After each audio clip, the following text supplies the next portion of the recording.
But basically, you meet a character in this game that you meet in Jak 2, and I think Daxter doesn't know who it is. I think that's how it is. So what's back here? Oh yeah. Anyway, I'm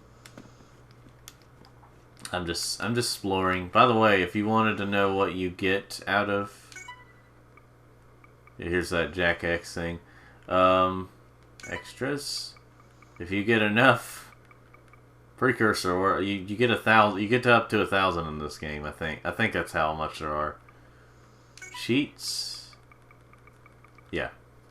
Well, there's just various things you can do when you get more precursor orbs. So, yeah. Gosh dang it. Gosh darn it.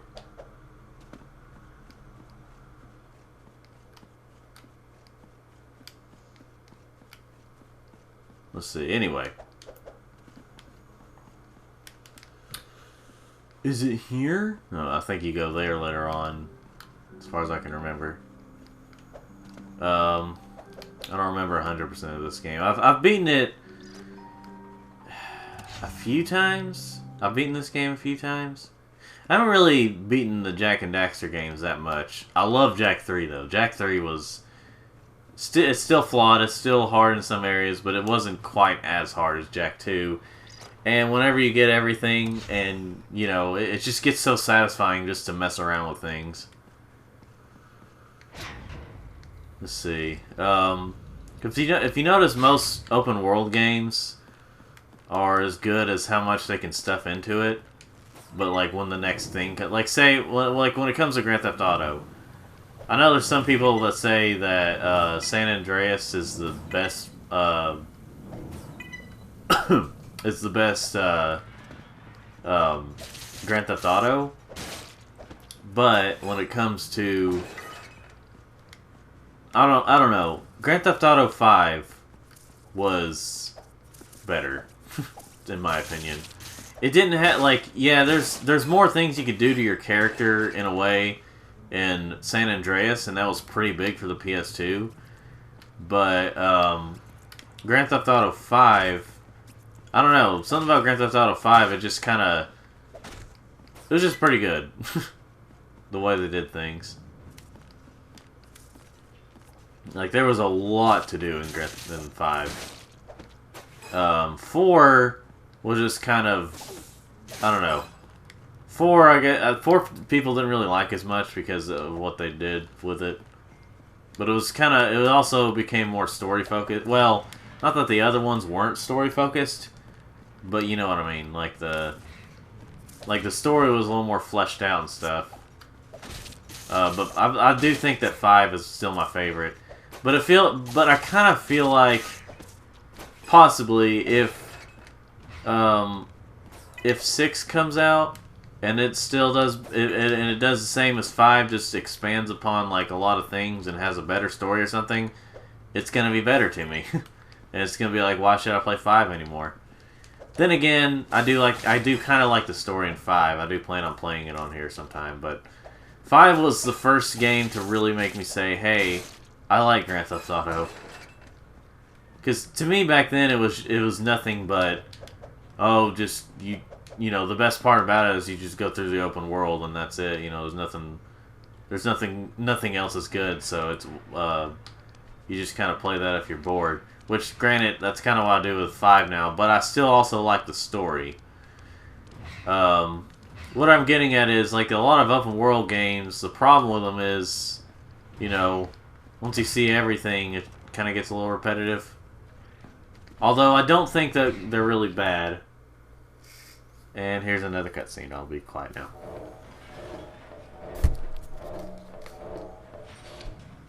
That ain't no bug! And you're too scruffy to be a creeper. So, what's your game? Speak up before these barrels become both ends of the conversation. Who are you? I could ask you the same, sweet cheeks. Well, if you must know, I'm Taryn. Let me guess. You're one of those lame exterminators who think they can still clean up the city. I've got news for you. Those new metal bugs are more than you can handle. So take your little toys and go home. And I've got news for you. You're really hot when you're angry. We've got bigger problems around here than people know. You want to help? Here's a big girl's way of taking out bugs. You get the creeps. I'll get that crane moving. Think you can handle it? Okay, baby, I'll play along. Watch me work, sugar. Hey, watch where you spray that thing, cowboy.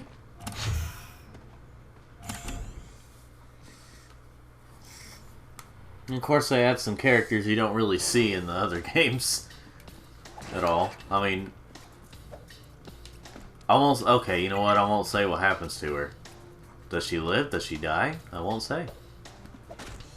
But since you don't actually see her in the other games, well, who knows? Let's see.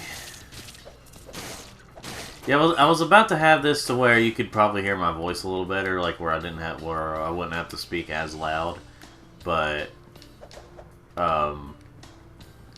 that kind of. But the way I realized, I was like, well, it's gonna be right there by the TV, so I better not do that. And then I would have to turn the TV down even more. These guys get really annoying to kill. It's mostly. Grab the crane. I'll take you up. It's mostly because it's just. Thank you.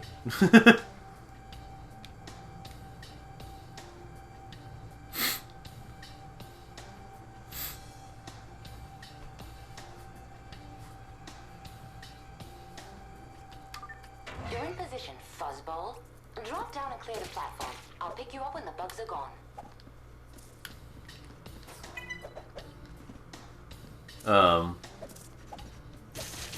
But yeah, I like how it's like bugs. I like how it's bugs here because they're smaller. You know, Daxter's smaller, so it's on a smaller system. I think I already acknowledged that in one of the parts. I don't know how long I'm making these right now, but yeah, like some people think though that you have to almost all portable games should be these things where you can do only short bursts of things so that when they're portable, which I understand that. I get it, but there's also nothing wrong with having games like this, especially on the PS system like the PSP, because like the PSP and the Vita and stuff, because you can like set like it drains your battery a little bit, but not as much as if you have it on. But you can stop anywhere. Like you can turn it off, One more to go. or technically put it on sleep mode, and then you turn it back on, and you're right there. Like I could turn this off right now. I probably shouldn't because I don't know if it would mess with the recording or not. And then anyway, I could turn this off where I'm at, turn it back on, and I'm just right there. Which I know there's some games out there that, you know, where you save it anywhere, but, you know.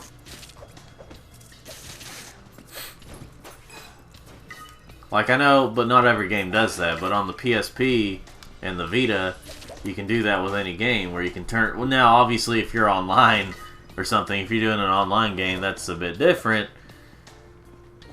Well, one thing with the PSP is, obviously, you can't go online anymore, but, you know, You rodents are full of surprises. If you can make your way back, meet me at the bar. Okay, then. So yeah, this. I think that Sony should still continue with making a portable system, because I would still love to be able to play games like some new, maybe possibly some new Ratchet and Clanks and Jak and Daxters and Sly Coopers on the go, as long as they do them well. Sly Thieves in Time on Vita is not exactly the best thing, but it's still good for a portable. Well, until they released the original game, the first 3 games on the system, then which those were actually pretty good because they actually felt like Vita games rather than like what Ratchet and Clank and and the Jak and Daxter collection did. Gosh, the Jak and Daxter collection on Vita was a disaster. That like 1 was playable, 1 was actually pretty good or decent, despite the frame rate drops. It was decent enough. Didn't crash as much. Although when I downloaded it one time, it actually crashed some more. Well, Jak 2 and 3 went like the frame rate could get horrible, and the controls were not very good, and it crashed like crazy. Like, a lot of stuff caused that game to crash.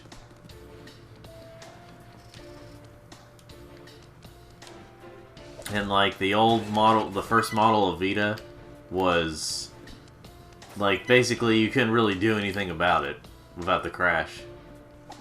It would just, when it crashed, you basically had to let the battery run dead.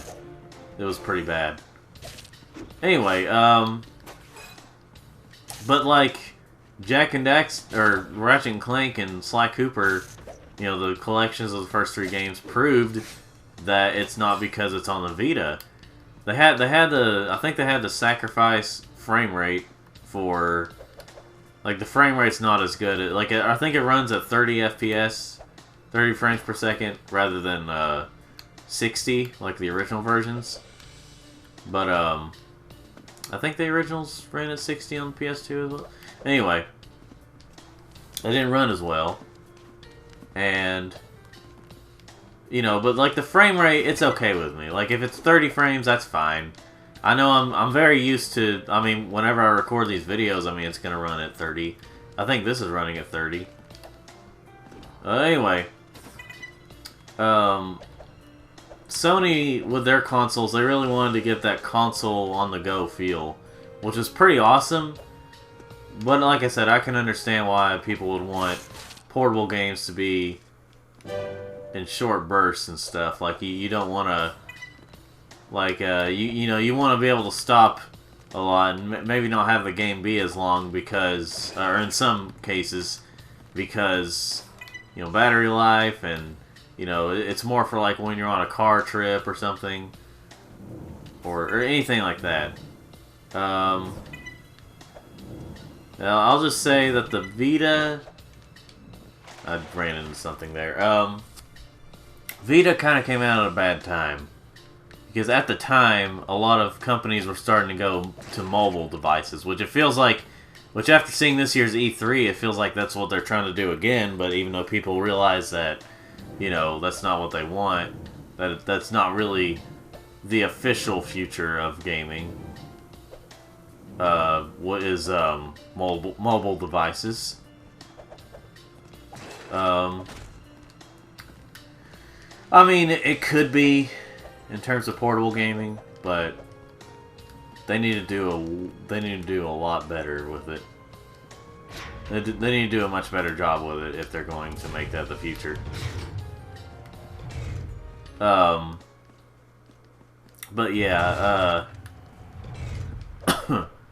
the Vita came out at a time when everyone was starting to go to mobile games. It's like, hey, we can actually make mobile games play the Grand Theft Auto 3 and stuff, and San Andreas. And I feel like they would have been a bit, yeah, in terms of money, they would make more on it, but in terms of long-term stuff, they should have made games like that for the Vita, because that way you could actually have, first of all, there would be an actual Vita Grand Theft Auto, but also they would have, excuse me real quick, ladies and gentlemen. Alright, we're back. Just had to take care of something, or just had to, well, phone call, so, as you could hear. Let's see. Ah, oh well.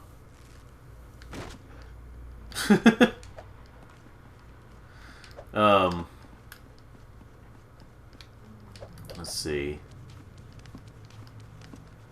I don't always remember what I'm talking about whenever I come back to this, but basically portable gaming, Grand Theft Auto, things like that, and BioShock. We were promised a BioShock for Vita, But it was pretty much quietly canceled. And the fact that, I mean, unless they surprise us with coming out with one before the Vita ends its life. Calling Daxter. Come in, Daxter. Return to the Critter Ritter shop immediately. Alright. Oh yeah, and by the way, I am running this on, I do have this charging right now. So, technically I have it plugged in and I'm able to, you know. By the way, I don't know if I'm going to call this portable play or not, but probably not. I'll just stick to, you know. Ah, shoot, I could have got that. Oh well. Coming back.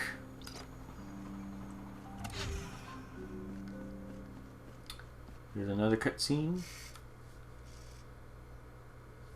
That's 3 more infestations you failed on this week.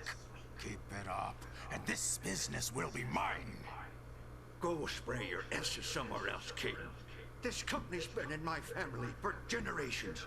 My father's father, Osmer Itchy Draws III, worked his fingers to the bone to make this place what it is. Yes, I'm sure he's very proud.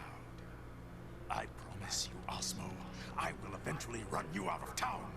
You'll be bug bait soon enough. What insect crawled up his butt? We're in trouble, Daxter. If we don't start completing jobs soon, I'll lose the business. The bug alert. It looks like something big. To the hangar. For this job, I'm trusting you with my pride and joy. Little Betsy. All right. You got a hot daughter, huh? She's a beauty, huh? She's, something all right. You're telling me this thing still flies? Sure. Been in my family for centuries. Used it to take out the infamous curly crab infestation of '67. And you'll need it to take out this swarm. But be gentle with her. I don't know what I'd do if something ever happened to old Betsy. Fire her up and go get that swarm, flyboy.